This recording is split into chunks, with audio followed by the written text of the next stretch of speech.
কোনো হকার উচ্ছেদ করা যাবে না। আর আপনারা পুনর্বাসন তো দূরের কথা, হকারদের কোনো লিস্ট করেন নাই, তাদের কোনো আইডি কার্ড দেন নাই।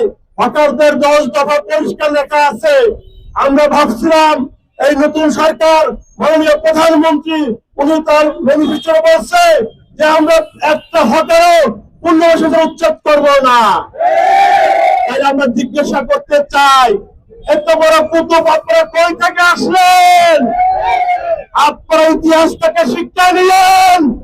হকাররা কিন্তু ভাইসে আসে নাই।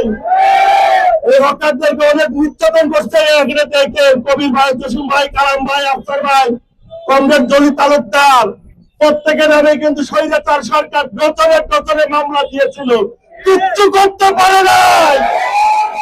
আর নতুন বৈরাগী শাসন আপনারা বিএনপি কমিশনের কাছে অনুরোধ করতে চাই, আমরা শান্তিপূর্ণ ভাবে ভাই দোকানটা করতেছি, আমাদেরকে আমরা লোন দেন নাই, আমাদেরকে টাকা দেন নাই, আমরা আপনাদেরকে পলট চাই নাই, আমরা ইউরোপে যেতে চাই নাই, আমরা বৃষ্টিতে ঘুরে ভিজে হতো ওইটা পরে ধুলা ময়লার মধ্যে কষ্ট করে হক ভাবে ইনসাফ ভাবে দোকানদার করে খাই।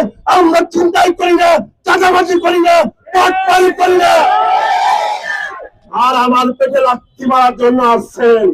পরিষ্কার ভাবে বলতে চাই, সাইদ খোকন, তাপস ওদের খালি শিক্ষা নিয়ে। আর মেহনা আমাদের দক্ষিণের মাননীয় প্রশাসক, তার প্রতি শ্রদ্ধা রেখে বলতে চাই, আপনি একজন মুক্তিযোদ্ধা, হকার ইউনিয়নের আন্দোলন সম্বন্ধে আপনার জানা আছে, অতএব একটু মনে করে দিতে চাই, যদি হকারকে পেটে লাথি মারা হয়, আর এই যদি আমার খিদে আগুন জ্বলে, হকারের পেটে যদি খিদে আগুন জ্বলে, তার পরিবারের খিদে যদি আগুন জ্বলে, তার শিশু বাচ্চার খিদে যদি আগুন জ্বলে, সে আগুনের জ্বলে পড়ে সরকার হয়ে যাবে। আপনারা ভাইরা খুবই সংক্ষিপ্ত ভাবে আদায় করবো। আজকে এখানে সংক্ষিপ্ত বক্তব্য দিবেন হকার ইউনিয়নের সহ সভাপতি